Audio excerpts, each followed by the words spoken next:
ఎప్పటిలాగానే మామూలుగా ఈరోజు ఉదయం లేచి నా పనులు నేను చేసుకుంటూ పోతూ ఉండగా సడన్గా మా గేటు ఎవరో తట్టినట్టు అనిపించింది.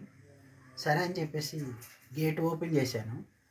చూడగా క్రిస్మస్ తాత బొమ్మ వేసుకొని ఒకరు వచ్చారు. వారు ఎవరా అని చెప్పేసి అనుకుంటున్నాను. నా పిల్లలకి వైట్ అండ్ వైట్ డ్రెస్సు ఇద్దరు పిల్లలకి ఇచ్చారు. లోనికి వచ్చి ఆ మాస్క్ తీసి ఉండగా నేను బిత్తరపోయాను.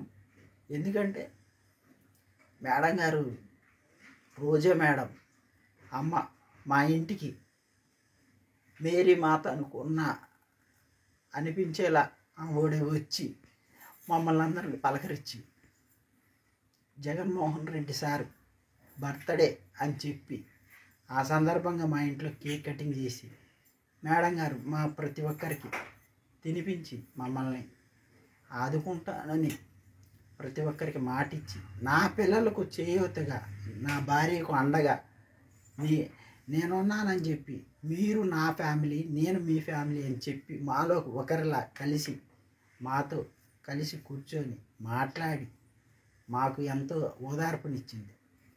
నా జీవితంలో ఈ మేడం గారు వచ్చిన రోజు నేను మర్చిపోలేను. క్రిస్మస్ పండగ ప్రతి ఒక్కరికి డిసెంబర్ 25 అయితే నాకు ఈరోజు జగన్మోహన్ రెడ్డి సార్ పుట్టినరోజు మరియు మేడం గారు మేరీ మాత రూపంలో నా ఇంటికి వచ్చిన రోజు ఈరోజే నాకు క్రిస్మస్, హ్యాపీ న్యూ ఇయర్. నా జీవితంలో మర్చిపోలేదు. కానీ ఒకటి, ఎప్పుడు ఎలా జరిగిద్దో ఎవరికి తెలియదు, కానీ నా లైఫ్లో ఈరోజు మర్చిపోలేని రోజు అంత గొప్పగా నాకు ఈరోజు నేను ఉదయం లేచి చూసుకున్న మేడం గారు నన్ను ఆదరించి ఎంతగా చూసి నేనున్నాను భరోసా ఇచ్చారు. నా లైఫ్లో నా జీవితంలో మేడం గారికి నేను రుణపడిపోయాను. నేను తీర్చుకోలేని రుణాన్ని నాకు అందజేసి మేడం గారు నా ఫ్యామిలీ ఉందంటూ నా ఫ్యామిలీ మీరని చెప్పి నాకు భరోసానిచ్చి మేడం గారు మా అందరికీ అండగా ఉంటానని చెప్పి నేనున్నానని చెప్పి వెళ్ళారు.